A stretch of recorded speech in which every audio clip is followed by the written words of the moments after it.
Hello, everybody, and welcome back to another episode of the Podium Pushers podcast with Justin and Brandon. We've done it. We've survived. The winter break is over. Formula One cars are back on track. This week, when you're watching this, probably tomorrow, testing is happening, which we cannot wait for. And that means we're here to give you the perfect preview to 2025 Formula One testing. Everything you need to know before cars hit the track for the first time this season. Brandon, how you feeling? I'm feeling fantastic. We're, almost 24-ish hours away from testing, 36 hours, something like that. I'm super pumped. Can't believe that we're already here. I feel like the off-season has drug on, but also flown by at the same time. So it's crazy, but I'm pumped. It's probably close to 36 hours at the time of recording because testing will start at 1 a.m. Wednesday morning for us. So we'll not be watching Session 1 live, but gives me a lot to have on in the background during work on Wednesday, Thursday, and Friday. But that is all right. Here's a quick overview of what testing is going to look like this year. I'm going to lay these out. Brandon, jump in. Let me know if I forgot anything when I finish. It is at Bahrain once again this year, but Bahrain is not the season opener. So for the first time in a couple years, testing is not occurring at the track where the season is starting, which is awesome. 24 total hours of testing time that is split across 3 days, a 4-hour session in the morning, 4-hour session in the evening. That time is split up amongst the team's drivers. Some teams like to do it a day for a driver, a day for a driver, or some teams do a session for a driver and a session for a driver. And it just depends on how the team is feeling. Testing times are important, but they aren't everything. There are definitely some teams that like to throw on the softest tires, put in the smallest amount of fuel, and put in a good time to make themselves look good going into the season. And there's also some sandbagging that can go on the front of the field as well. But data collection, overall mileage is king. Each team has their own testing programs. You'll see a lot of different flow-based paints and structures on the car to collect data. So that is more important than the actual times of testing. There's a lot going on track, a lot of things to look at. Brandon, did I miss anything important? I don't think so. I feel like the biggest thing is the last point you said, is that overall mileage and data collection is king. I think when you look at testing, I think it's really important to look at the laps and the kilometers and the miles the teams put in. How reliable is their engine looking? I think at the beginning of the season, we tend to see a lot more reliability issues in testing. 24 hours of track time is a great time to kind of work those kinks out for teams. So I think that is also another thing to look at, but I think you covered it very well. I'm excited for testing now. Yeah, without fail, we always see some team break down in like their first 9 laps on track, and they lose an entire day of testing. It has frequently been Aston Martin, so we'll see if they can buck that trend this year. And so we could just end the podcast here because that's pretty much everything you need to know for testing. Not much is changing. We're at the end of a stable regulation change, but a lot of things has happened into the offseason. This is the first time that we're seeing cars on track, new teams, new teammates, all of the things. And so we've got some things we're keeping our eyes on as we go into testing this week. We're going to share them with you guys. So my very first thing to look out for in 2025 Formula One testing is who's quickest at Ferrari. And it's the first time we get to see Charles Leclerc versus Lewis Hamilton. And as I said, times aren't everything. They'll be running different times of the day, different testing programs, different tire compounds, fuel loads, all the things. We truly won't know who's fastest until we start getting to Australia. But this is our first peek into seeing who has the upper hand between Charles Leclerc and Lewis Hamilton at Ferrari. Yeah, I'm so excited to see that. And I also saw today that, speaking of Lewis Hamilton, he is releasing a line of clothing with Lululemon, which is super exciting for him, I suppose. But yeah, I'm pumped to see how he does in red. And I was thinking about it earlier today. It doesn't feel that weird. It feels right to see Lewis at Ferrari this season. I thought it was going to be strange, but the more and more I think about it, it just feels good. It feels right. And I'm excited to see him race in red. Well, we've been talking about it for over a year at this point, so it's bound to feel right. If you couldn't tell, Brandon is currently wearing Lululemon, so maybe he's going to have to get his hands on some of that Lewis Hamilton collection when it comes out. What is your first thing to look out for during testing this year?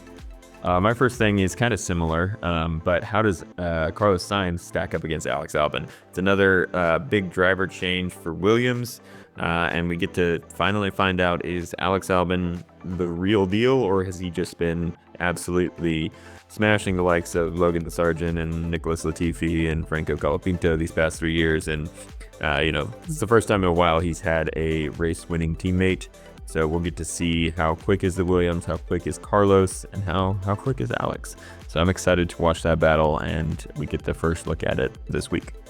Yeah, well, he didn't necessarily smash Franco Colapinto, and that is kind of what has led to these questions of was he a teammate merchant, and so we'll get to see if we have an answer for that. I'm excited to see that teammate pairing go at it this year as well. My second thing to look out for during testing in 2025 is who's going all in on the 2025 season. We're at the end of a regulation change, and so we're going to start seeing some teams shift some focus onto 2026. Maybe that means ending their 2025 development early. Maybe that means not even putting their full efforts into producing a great car for 2025. And so that means we could see a team at the edge of the top four, maybe a Red Bull or a Mercedes, or even a team in the midfield, put all of their eggs into this basket, saying we can get a great result this season, set ourselves up for success down the road with sponsorships and prize money and prestige from having a great year. So I'm interested to see if any team says, we'll deal with 2026 later, 2025 is right here, and we're putting all our eggs into this basket. Yeah, I'm excited to see that too. I think it makes a lot of sense that maybe the top teams, like McLaren and Ferrari, would go all in on this season, but they also have the resources to kind of focus on both this season and the upcoming regulation change. I did see a report today that Alpine will be using the same chassis from their 2024 car in 2025 as to focus more resources on 2026, which is interesting. And I think that's a perfect segue into my second thing to look out during testing is how will Alpine fare after a really great end to the 2024 season? Can they carry that momentum into 2025? I think Alpine is one of the biggest wild cards so far this offseason going into next season. There's obviously already been a lot of rumors about driver changes with Jack Doohan, which is unfortunate for him. But I'm very interested to see how that car does in testing. Last year, it was very obvious that car was going to be really, really slow after testing. So do we get kind of the same look after this year if they're using the same chassis? I don't know, but I'm excited to see what Pierre can do and what Jack Doohan can do for however long he's a driver for Alpine. So I think it's a fun thing to look forward to. Yeah, Jack Doohan for at least the first 5 races. I think we can all agree that Alpine car at the end of 2024 was very different from the start of 2024. So it's not necessarily a bad thing that they're still keeping that base chassis going into this year.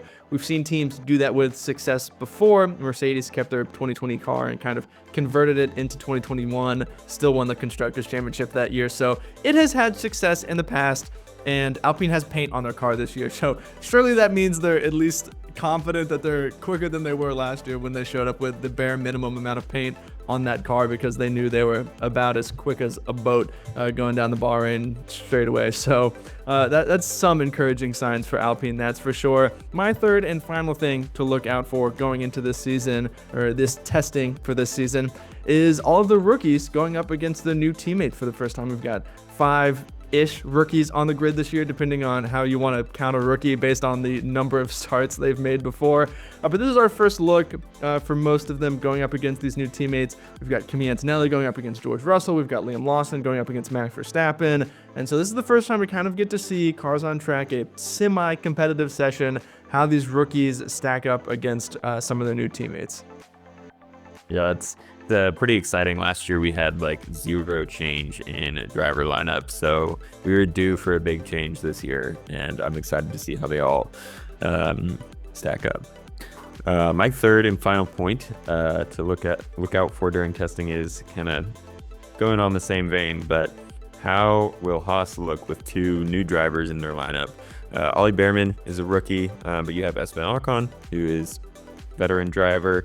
He is a race winner, and I'm excited to see, can they carry that momentum over from last season? They had a great season last season, and this is their first big driver change in a few years. They've had some good consistency these last few years, which I think has helped them a lot, but can they continue to improve, take another step forward? I'm excited to see Haas this year. I think their primes take a big step, and being an American Formula One fan, it's always exciting to see Haas doing better than last place.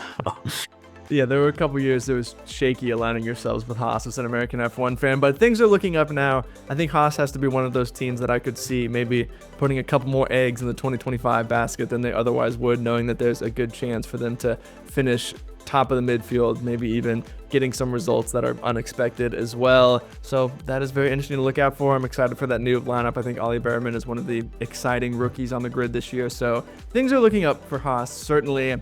That is it for things we're looking out for, but we're not leaving it there. We've got our biggest testing question. My biggest testing question, it's got to be the obvious one. Who looks like the title favorites going into the season? As we've said many times, times don't mean everything. Whoever's the quickest in testing isn't automatically quickest during the season. We saw many years in the late 2010s where Ferrari was quickest at testing and then proceeded to get smacked by Mercedes during the season. And so times aren't everything, but it will certainly start to give us a bit of a picture. We've got these smaller questions like, where is Red Bull in the field? Is Mercedes closing the gap from fourth? Who's quickest between Ferrari and McLaren? And so I think the title fight, we won't have a clear image after testing here at Bahrain, but we'll start to see some of the puzzle pieces fall into place, maybe have a clearer picture of who looks like the title favorites going into the season. Yeah, I'm really excited for 2025, and this first glimpse is going to be amazing. My biggest question going into testing is where does Red Bull stack up against the field?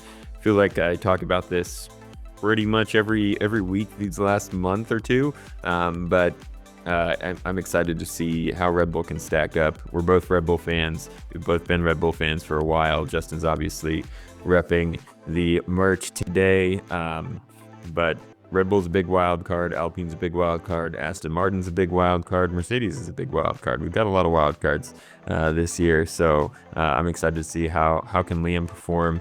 Obviously, Max is going to do what Max is going to do. He's probably going to have a great season. But how fast is the car? Is Red Bull focusing on 2026? They've got a new engine partner coming in 2026 with Ford. So kind of what does that look like for Red Bull? I'm excited to kind of get a glimpse of the post-Sergio era of Red Bull racing. Yeah, post-Sergio era, post-Adrian Newey era. There are a lot of things going on at Red Bull right now, and I'm sure we won't get all the answers at Bahrain, but we'll start to get a couple, and that will be very, very interesting indeed. We've talked a lot about the 2025 season. We've talked about testing. We've hyped it up.